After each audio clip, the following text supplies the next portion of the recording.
সমস্ত প্রশংসা মহান রব্বুল আলামিনের জন্য, যিনি আমাদেরকে প্রতি সোমবারের মতন আজকে সোমবার মাগরিব সালাতের পরে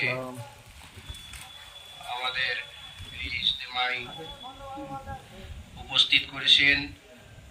তার জন্য সকলেই বলি আলহামদুলিল্লাহ, এবং তার পরে জনাবে মোহাম্মদ রাসূলুল্লাহ সাল্লাল্লাহু আলাইহি সাল্লামের প্রতি সালাম ও দুরূদ শান্তি বর্ষিত হোক। সকলেই বলি আল্লাহুম্মা সাল্লি আলাইহি আল্লাহুম্মা বারিক আলাইহি।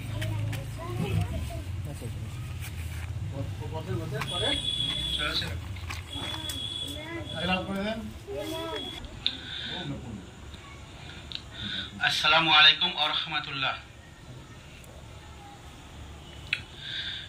জগতে মোকামির পরিচালনায় জমিয়তে আহলে হাদিস জগতে মোকামির পরিচালনায় মহেন্দ্রপুর আল হিকমা লাইব্রেরিতে সাপ্তাহিক ইজতেমা। এই সাপ্তাহিক ইজতেমায় এলাকার সকল জনগণকে বলছি, আপনারা এদিক ওদিক না থেকে আমাদের এই আলোচনাতে উপস্থিত হন। ইয়া আইয়ুহাল্লাযীনা আমানুত্তাকুল্লাহা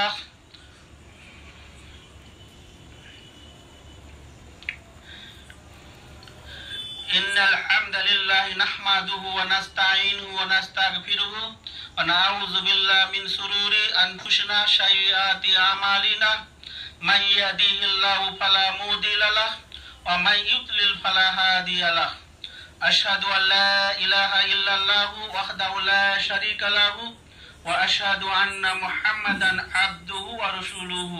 আম্মা বাদ, ফা ইন্না খায়রাল হাদিসি কিতাবুল্লাহ ওয়া খায়রাল হাদি হাদি মুহাম্মাদিন সাল্লাল্লাহু আলাইহি ওয়া সাল্লাম ওয়া শাররাল উমুরি মুহদাসাতুহা ওয়া কুল্লু মুহদাসাতিন বিদআহ ওয়া কুল্লু বিদআতিন যালালাহ ওয়া কুল্লু যালালাতিন ফিন্নার। আউযু বিল্লাহি মিনাশ শাইতানির রাজিম। বিসমিল্লাহির রহমানির রহিম।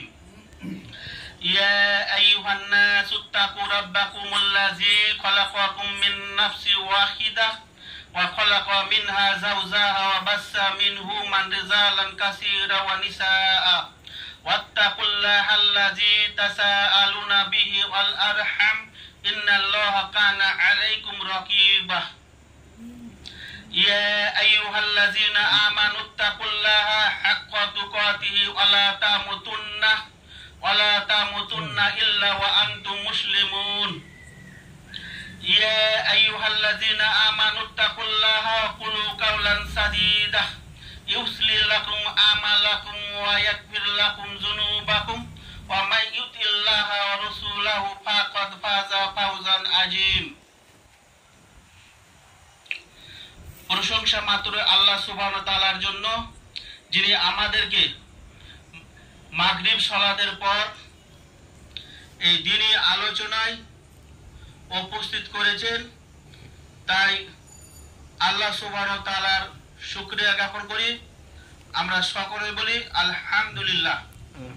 শান্তির ধারা বর্ষিত হোক আমাদের প্রিয় নবী, আখিরি নবী, খাতেমান নবী মুহাম্মদ রাসূলুল্লাহ সাল্লাল্লাহু আলাইহি ওয়াসাল্লামের উপর। আল্লাহুম্মা সাল্লি আলাইহি আল্লাহুম্মা বারিক আলাইহি। আমাদের সাপ্তাহিক ইজতেমা, এই সাপ্তাহিক ইজতেমায় আজকে আমাদের আলোচক আছে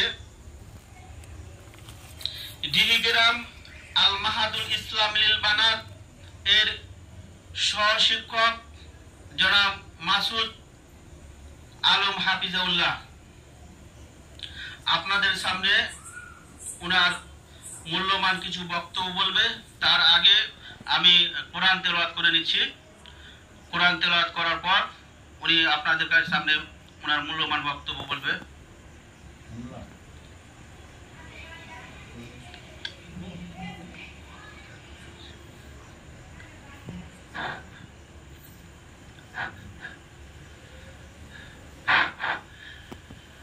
أعوذ بالله من الشيطان الرجيم بسم الله الرحمن الرحيم قل هو الله أحد الله الصمد لم يلد ولم يولد ولم يكن له كفوا أحد আসসালামু আলাইকুম ওয়া রাহমাতুল্লাহ। শুধু আলম হাফিজুল্লাহ আসে, ওনাকে মাইক্রোফোন দিচ্ছি।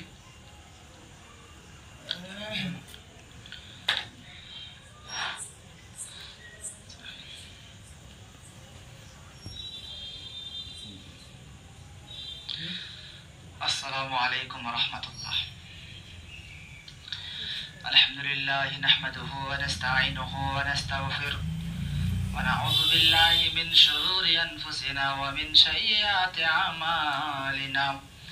من يهده الله فلا مضل له ومن يضلله فلا هادي له وأشهد أن لا إله إلا الله وحده لا شريك له وأشهد أن محمدا عبده ورسوله أما بعد فإن خير الحديث كتاب الله وخير الهدي هدي محمد صلى الله عليه وسلم وشر الأمور محدثاتها وكل محدثات بدعة وكل بدعة ضلالة وكل ضلالة في النار. أعوذ بالله من الشيطان الرجيم. بسم الله الرحمن الرحيم. يا أيها الذين آمنوا اتقوا الله حق تقاته ولا تموتن إلا وأنتم مسلمون. يا أيها الناس اتقوا ربكم الذي خلقكم من نفس واحدة وخلق منها زوجها وبث منهما رجالا كثيرا ونساء واتقوا الله الذي تساءلون به والأرحام إن الله كان عليكم رقيبا. يا أيها الذين آمنوا اتقوا الله وقولوا قولا سديدا يصلح لكم أعمالكم ويغفر لكم ذنوبكم ومن يطع الله ورسوله فقد فاز فوزا عظيما. أعوذ بالله من الشيطان الرجيم. بسم الله الرحمن الرحيم. قل هو الله أحد الله الصمد لم يلد ولم يولد ولم يكن له كفوا أحد. সমস্ত প্রশংসা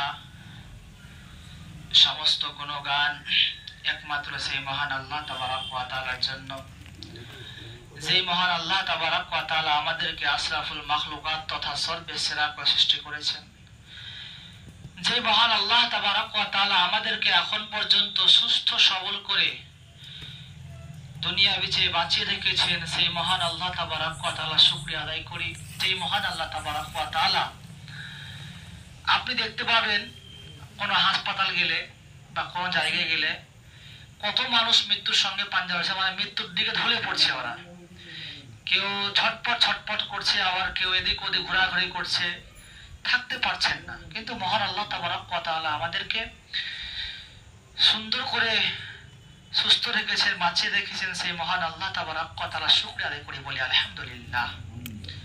এরপরে পরে আমাদের নবী ধর্মের গুরু মা আমিনার লাল মরুর দুলাল জনাবে আহমদ মুস্তাফা জনাবে মুহাম্মদ মুস্তাফা বলি সাল্লাল্লাহু আলাইহি ওয়াসাল্লাম, যার উপর শত কোটি দরুদ শান্তি ধারা বর্ষিত হোক। আল্লাহুম্মা সাল্লি আলাইহি আল্লাহুম্মা বারিক আলাইহি। সম্মানিত ইসলাম দরদি ভাই সকল, আমার বক্তব্য শুরু করার আগে দুটো শুধু কথা বলবো। দেখুন আজকে আমাদের মুসলমানদের কি অবস্থা।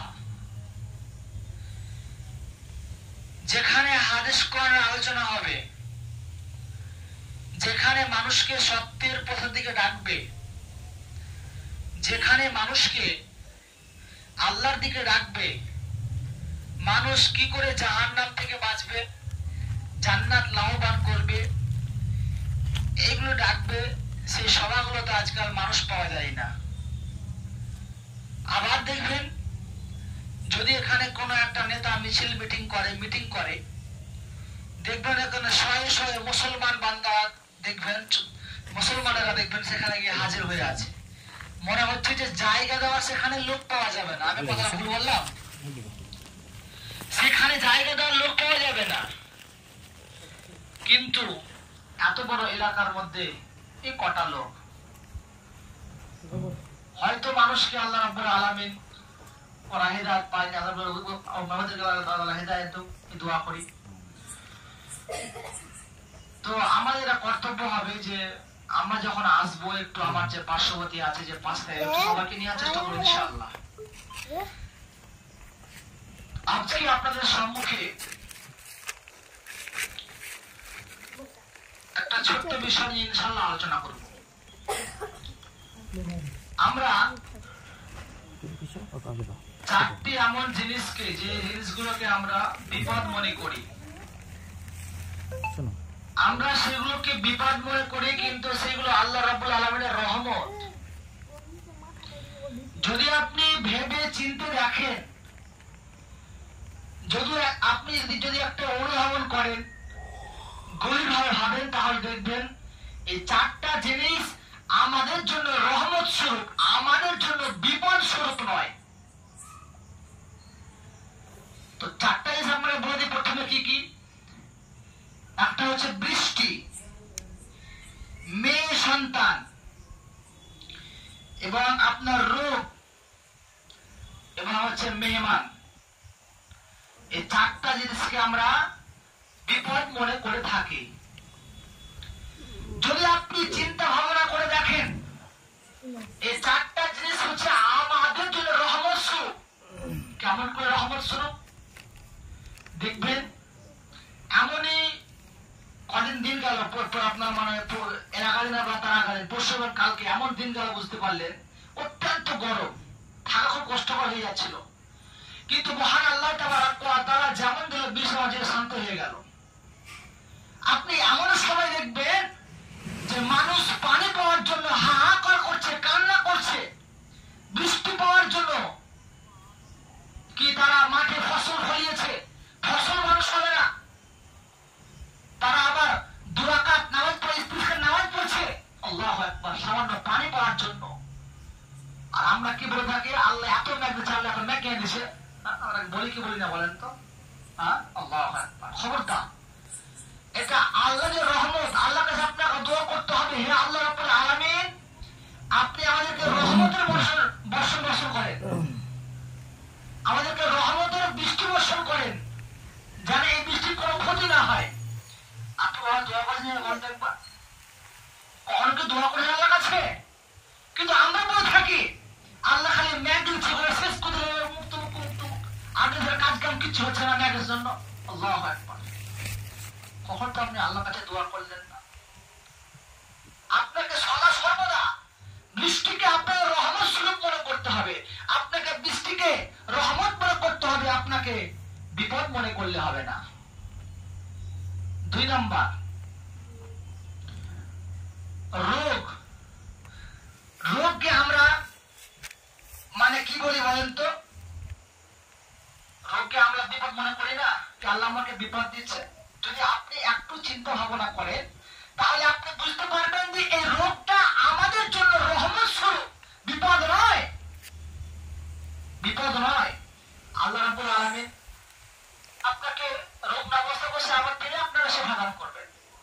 আপনি রোগ হয়েছে, আপনার রোগ এমন হয়েছে আপনি কাজ কাম করতে পারছেন না, আপনার ছেলেকে রোগ হয়ে গেল, আপনার মেয়েকে অসুস্থ পড়ে গেল, আপনার স্ত্রী অসুস্থ হয়ে গেল। এবার আপনি কি বলছেন? আল্লাহ খালি আমাদেরকে জায়গা পেয়েছে, কাপড় মধ্যে জায়গা পায়নি। এরকম কথা কেন বলবেন? যদি আপনার মুখে এইরকম কথা বলেন, তাহলে কিন্তু আপনি খাঁটি মুসলমান নন। আপনাকে বুঝতে হবে আপনি মুসলমান। আর রোগটা আপনার রহমত স্বরূপ। কেমন করে রহমত স্বরূপ?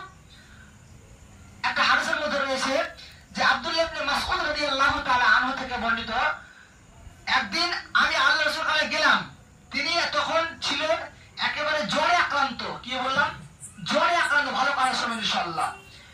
তো আমি তাকে আমার হাতে স্পর্শ করে বললাম, হে আল্লাহ রাসূল, আপনার তো ভীষণ জ্বর, আপনার তো অনেক জ্বর। তখন তিনি বললেন, হ্যাঁ, তোমাদের দুইজনের যতটুকু জ্বর হয় আমি একাই ততটুকু জ্বর হয়। আল্লাহ রাসূল তিনি বলছেন, একবার ভেবে দেখুন। তারপর কি বলছেন? আমি বললাম, এই জন্য তো আপনার দ্বিগুণ সওয়াব হবে, এই জন্য তো আপনার দ্বিগুণ সওয়াব হবে। তারপরে আল্লাহ রাসূল সাল্লাল্লাহু আলাইহি ওয়াসাল্লাম তিনি বলছেন যে কোন মুসলমান ব্যক্তি যখন রোগ অবস্থায় পড়ে যায়, কোন তার ব্যাধি হয়, কোন তার অসুখে পড়ে যায়, তখন তার কষ্ট পেতে আল্লাহ রাব্বুল আলামিন তার পাপগুলোকে এমন করে ঝরিয়ে ফেলে। আপনি 1 মাস 2 মাস 3 মাস ধরে শয্যাশায়ী হয়ে আছেন, রোগের অবস্থায় আপনি পাঁচওয়াক্ত নামাজ কায়েম করেন, আপনি মানে বিরোধ কি করেন, কিন্তু আপনি আর সব তওবা করে আল্লাহর কাছে আপনি নামাজ পড়ছেন, সব কাজ করছেন, রোগ অবস্থা পড়ছে, আপনার জ্ঞান রয়েছে, আপনার জ্ঞান জ্ঞান রয়েছে, আপনি নামাজ আদায় করতে হবে, আপনাকে ছাড় নেই, আপনি নামাজ পড়ছেন, আপনার রোগী হয়েছে। তো আল্লাহ রাসূল সাল্লাল্লাহু আলাইহি সাল্লাম তিনি বলছেন, যে ব্যক্তি রোগ অবস্থায় আল্লাহর কাছে প্রার্থনা করে, আল্লাহর কাছে দোয়া করে, এবং সে যদি বদদোয়া না করে, এরকম আল্লাহ কেন করছে, আল্লাহ অমুক তমুক, এরকম অনেক কথাকে বলে থাকে, বুঝতে পারেন? তো আল্লাহ রাসূল সাল্লাল্লাহু আলাইহি সাল্লাম বলছেন, যদি কোনো ব্যক্তির রোগ অবস্থায় থাকে, তাহলে তার পাপগুলো এমন করে ঝরে পড়ে, যেমন করে দেখবেন যখন হালকা হালকা গাছের মোল আসে না, দেখবেন আমি পাতাগুলো ঝরঝর করে পড়ে, হাওয়া মিষ্টি মিষ্টি হাওয়া আপনার মানে হাওয়া বইবে, বাতাস বইবে, আর দেখবেন ঝরঝর করে পাতাগুলো পড়ে। তো আল্লাহ রাসূল সাল্লাল্লাহু আলাইহি সাল্লাম বলছেন, সেইভাবে তার গুনাহগুলো তার জীবন থেকে ঝরতে থাকে। সুবহানাল্লাহ। নাকি আপনি প্রিয় বাপজি আমার, যদি আপনার রোগ অবস্থায় আপনি পড়ে যান, তাহলে আপনি আল্লাহর কাছে দোয়া করেন, হে আল্লাহ, তুমি আমাকে অসুস্থ করেছো, হে আল্লাহ, তুমি আমাকে শিফা দান করো, আল্লাহ তুমি আমাকে ভালো করো। আল্লাহর কাছে দোয়া করতে হবে। কিন্তু কখনো যেন আমরা এরকম মুখ দিয়ে না বের করে কথা, আল্লাহকে শুধু আমাকে রোগ দেওয়া যায়, মানুষ পেয়েছে আদা করে দেয় না। আল্লাহু আকবার। প্রিয় ভাইরা, এই রোগের অন্য অসুখের জন্য আপনার পাপগুলোকে ঝরিয়ে ফেলে দেয়। আপনি তো সৌভাগ্যবান ব্যক্তি, আপনার ক্যান্সার হয়ে গেছে, আপনি কিন্তু আপনার জ্ঞান বুঝ শক্তি আপনার রয়েছে, বুঝ শক্তিকে আপনি সব বুঝতে পারছেন। আজান আপনার বাড়ির পাশে কে আসছে, আপনার কাছে কে আছে, সব বুঝতে পারছেন। আপনার নামাজ পড়ে না, দোয়া করে, ইনশাআল্লাহ দোয়া কবুল করবে। তাহলে রোগকে আমাদেরকে কি কোনটা দ্বারা বিপদ মনে করতে হবে না, আল্লাহর রহমত মনে করতে হবে। এটা আমাদের রহমত, আমার রোগ হয়েছে, আল্লাহ রহমত হয়েছে আমার। 3 নম্বর, মেহমানের মেহমানদারি। আচ্ছা, মেহমানের মেহমানদারি করতে আমরা কে কে ভালোবাসি বলুন তো? আমরা ভালোবাসি মেহমানের মেহমানদারি করতে? যদি মেহমান চলে আসে, আমাদের মুখটা ভারী হয়ে যায়। অনেকে এমন রয়েছে, মেহমান চলে আসলে মানে মুখটা ভারী হয়ে যায়। আল্লাহু আকবার। প্রিয় ভাইরা, মেহমান যে আসে তার রুজি নিয়ে আসে, মেহমান যতটুকু তার ভাগ্যে লিখে ততটুকু সে খাবে। আল্লাহু আকবার। কিন্তু আমরা মেহমানকে আজকে আমরা বিপদ মনে করি। যদি একটা মেহমান চলে আসে, মুখটা ভারী হওয়ার মানে মাংস করতে হবে, অমুক করতে হবে, খরচা আছে। আল্লাহু আকবার। এটা আপনি মুসলমান, আপনার আদর্শ হওয়া উচিত তো মুহাম্মদ সাল্লাল্লাহু আলাইহি ওয়াসাল্লামের মতন। বাড়িতে খাবার নেই, তবুও সে রাসূলকে খাবার দিয়ে দিয়েছে। আপনি নাম শুনে আবু তালহার নাম শুনেননি? আল্লাহু আকবার। একটা বিখ্যাত সাহাবী, তার বাড়িতে খাবার নেই, তার বাড়িতে টাকা পয়সা কিছু নেই, তার বাড়িতে ছেলেরা কান্না করছে, হাহাকার করছে, এমন করে কান্না করছে। এমন সময় তার স্ত্রী বলছে, স্বামী গো, বাড়িতে কিছু খাবার নেই, তো বাজার থেকে কিছু করে নিয়ে আসো। ওর টাকাও নেই ওর কাছে। বলছে, আমি কিছু জল মানে বাঁচিয়ে রেখেছিলাম, সেটা বিক্রি করে কিছু খাবার নিয়ে এসো। এমন সময় চলে গেল সেই ব্যক্তি, সেখানে গিয়ে মানে চলে যাবে, তো আজানের সময় হয়ে গেল, তো সেখানে ঢুকে গেল, নামাজ পড়তে বুঝতে পারলেন। তো নামাজ যেমন পড়া হলো, এলান হয়ে গেল যে সেখানে হাদিস করে আলোচনা, কি আলোচনা করবে? আল্লাহ রাসূল সেখানে আলোচনা করবেন হাদিস কোরআনে। তো তিনি বলেছেন যে আল্লাহ রাসূল যে আলোচনা করবে, আমি যাবো এখানে, কখন হতে পারে না। সঙ্গে সঙ্গে তিনি বসে গেলেন সেখানে বসে যাওয়ার পর আসর হয়ে গেল, মাগরিব হয়ে গেল। এদিকে তার বাড়িতে ছেলেরা কান্না করছে খাওয়ার জন্য, কিছু বাড়িতে খাবার নেই, বুঝতে পারলে কান্না করছে, হাকার করছে। এমন সভা শেষ হয়ে গেল, তো যারা দূর থেকে মেহমান সবাইকে, তুমি যা দুটা, তুমি লাও তিনটা, তুমি চারটা নাও, এবার তোমার বার্তা নিয়ে খাও। এমন সময় একটা মেহমান বেঁচে গেল, তো আবু তালহা তুমি নিয়ে নাও।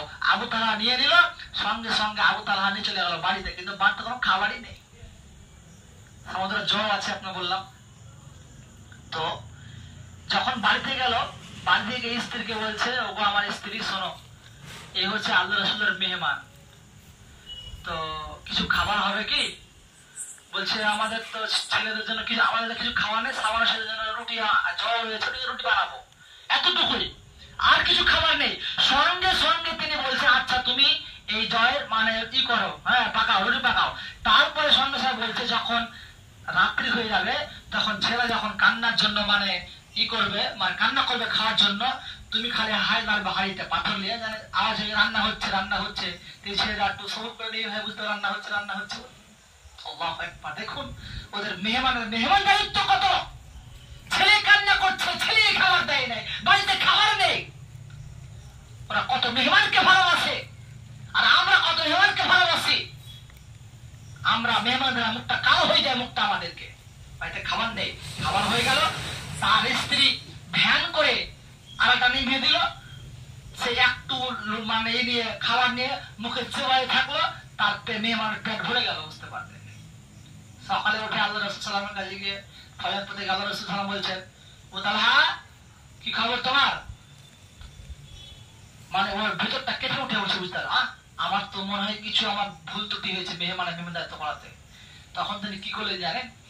তখন তিনি মানে গিয়ে বলছে, বলছে তুমি এমন কি কাজ করেছো, তুমি এমন কি কাজ করেছো যার প্রতি আল্লাহ এত খুশি হয়েছেন? সুবহানাল্লাহ, এত খুশি হয়েছে। তাহলে যদি আমরা মেহমানকে খাওয়াই, নিজে দুটো না কম খেয়েও যদি মেহমানকে খাওয়াই, তাহলে আল্লাহ খুশি হবেন না? আল্লাহ খুশি হলে আমাদের কোনো আর ভয় আছে, ও চিন্তা আছে? কোনো চিন্তা নেই ইনশাআল্লাহ। তাহলে আমাকে আল্লাহকে রাজি করাতে হবে। দুনিয়ার খাবারের কোনো মূল্য নেই। একদিন না খেলে আপনি মরে যাবেন না, দুদিন না খেলে আপনি মরে যাবেন না। যদি আপনি দেখতে পান এমন ব্যক্তি যে খায় না, ওকে খাওয়ান আপনি, ওকে খাওয়ান আপনি, খাওয়ালে রয়েছে গুণ, আপনি খাওয়াতে হবে আপনাকে। আল্লাহু আকবার, ইনশাআল্লাহ আপনি পাবেন। তাহলে মেহমানকে আমাদেরকে বিপদ মনে করলে হবে না। মেহমানকে আসলে আমার মনটা উৎফুল্ল, মানে মনটা আপনার আনন্দিত হওয়া উচিত। আমার সৌভাগ্য আপনি এসেছেন, আল্লাহু আকবার, আপনার এরকম হওয়া উচিত। 4 নম্বর, মেয়ে সন্তান। আল্লাহু আকবার, আজকে আমাদের সমাজে বিপদ বলে মনে করে নিয়েছি। কার জন্য বলেন তো একটু? কি জন্য গো? এই যে আমার পরস্পর 3টা মেয়ে 4টা মেয়ে। এখন যা বর্তমান পরিস্থিতি, আমার মেয়ে 3টা মানে 6 ভরি সোনা, আর আমি খাটি কি লেউ বেছি, নিমকি বেছি, মিস্ত্রি লোহার খাটি। আল্লাহু আকবার, কোথা থেকে পাবো? কোথা থেকে দিবে? কোথা থেকে সম্পদ পাবো? আল্লাহু আকবার। আপনি একবার চিন্তা করুন, ভেবে দেখুন আজকে সমাজটা কোন দিকে দাঁড়িয়েছে। সেই জাহেলি যুগের মেয়েদেরকে হত্যা করা হতো, চিন্তা দিয়ে বুঝতে পারলেন? আল্লাহু আকবার। আর আজকে আমরা মেয়ে হত্যা করছি পেটে, সন্তান হত্যা করছি পেটে, খিলাবার ভয়ে। যদি মেয়ে হয়ে যায়, আমরা সংসারে 3-4টা মেয়ে, তো কেমন করে আমি এত বিয়ে দিব? আল্লাহু আকবার। একটা কথা বলি আপনাকে, এটা কথা বিশাল বাইরে আমার। যদি আপনার কোন মেয়ের বিবাহ দেওয়া লাগে, যদি আপনার কোন মেয়ের বিবাহ দেওয়া লাগে, যদি আপনার পাত্র দেখতে আসে, যদি পাত্র বলে যে 2 ভরি সোনা নিব, আপনাকে বলে রাখি ওই ছেলের সঙ্গে আপনি বিবাহ দিবেন না। ওই ছেলে আপনাকে, আপনার মেয়েকে বিবাহ করে না, সম্পদ বিবাহ করছে, ও সম্পদ বিবাহ করছে। আর এই জন্যই আজকে আমরা মেয়েকে বিপদ বলে মনে করে নিয়েছি। বিপদ বলে মনে করিনি। দেখুন তো সমাজে কি হচ্ছে,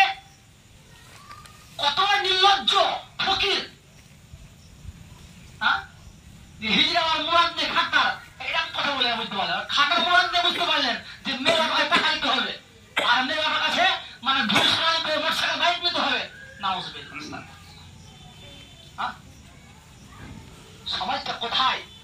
এই যে আজকে ছেলের এই কিছু এই খারাপ মনোমানসিকতার জন্য আজকে আমাদের এই অবস্থা। এই অবস্থা দেখুন কেমন হচ্ছে। আজকে মেয়েকে আমরা বিপদ বলে মনে করছি, তার অনেক কারণ আছে, বুঝতে পারলেন? অনেক কারণ আছে। দেখবেন, যদি আমার মেয়েকে ভাবছি কি আমার মেয়েটার একটা ভালো সম্বন্ধ পেয়েছি, তো মেয়েটার বয়স 16 হয়েছে, কথা বলে বুঝবেন, 16 হয়েছে, তো এখনকার বর্তমান পরিস্থিতি বুঝতে পারলেন যে মেয়ে রাখা খুব কঠিন। কলেজ স্কুলে পড়া মানে যখন তো পড়ে গেলেই হলো, আপনাকে আমি গ্যারান্টি দেবো এটা হয়তো 100 মধ্যে 2-3টা ভালো হতে পারে।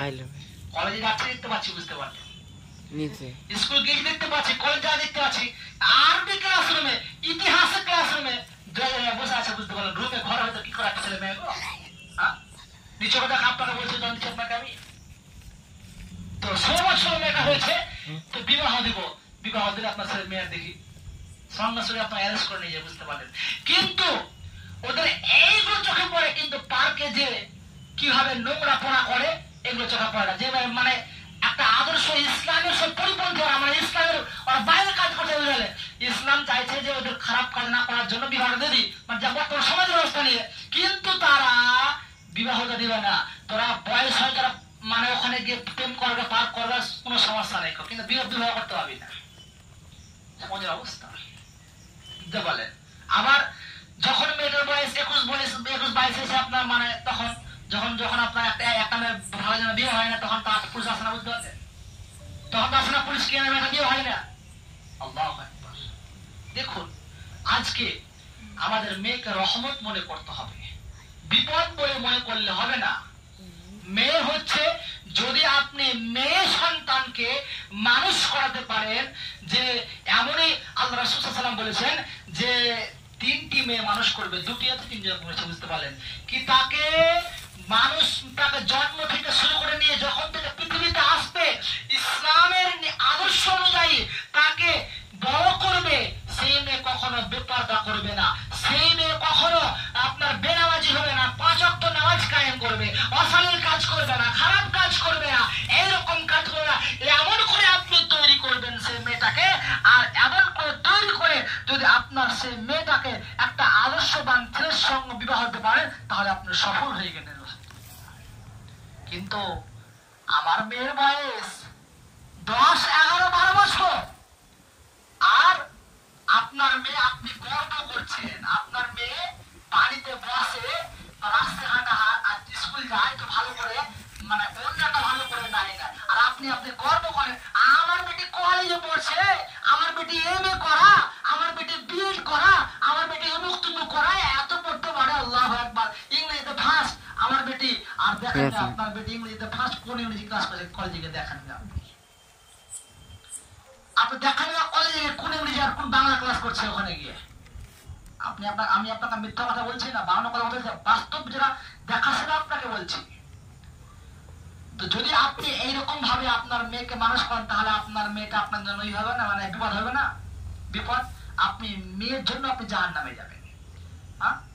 আপনার মেয়েকে উচ্চ মাধ্যমিক পড়ছে, আর বেটি বড় হয়ে যেত, মোবাইলটা যদি মোবাইলটা কিনে দিই, মোবাইল দিয়ে আপনার মেয়ে খারাপ হয়ে গেল, আপনাকে আমি শয়ে দেখাবো, আপনাকে আমি শয়ে দেখাবো এরকম যে মোবাইলের কারণে হাজার হাজার মেয়ে, হাজার হাজার ছেলে আজকে অবৈধ সম্পর্ক, আজ নোংরা পড়ে তার হাতে তো হচ্ছে মোবাইলের কারণে। একমাত্র বিয়ের আগে মোবাইল আপনার ছেলেকে আমার মেয়েকে দিবেন, আপনার মেয়েকে। আল্লাহু আকবার। ভেবে দেখবেন, যদি না থাকে মিষ্টি, বুঝতে পারলেন, কথা বললেন, মিষ্টি থাকে আপনার মিষ্টি ফেললেন, বুঝতে পারলেন, তো ওখানে আপনার পোকা মানে আসবে, পিঁপড়ে আসবে, আসবে না, পিঁপড়ে জঙ্গল লেগে যায় পিঁপড়ে, কিন্তু সেই মিষ্টিটাকে আপনি খাবে ঘরে রাখেন তো পিঁপড়ে আসবে না গো, একদম যত্ন করে রাখেন পিঁপড়ে, পিঁপড়ে ঢুকতে পারে না, পিঁপড়ে খালি আসলে খালি তৈরি হয়ে আছে, এই কথাটা তৈরি হয়ে আছে, কিন্তু আসার সুযোগ পাই না। তো আপনি এমন সুযোগ আপনি ফেলে পিঁপড়ে আসবে, আসুক কাজা, তাই তো। তো এই মেয়েটা আপনার জন্য বিপদ হবে না? আপনার মেয়ে, আপনি কেমন পিতা হয়েছেন, আপনি কেমন ভাই হয়েছেন যে আপনার পিতা আপনার মেয়ে এভাবে নোংরা ভাবে রাস্তায় বের হচ্ছে তো মাথায় ভালো করে ওড়না নেই, আপনার গায়ে কি একটু কাটা ধরে না, জ্বলে না?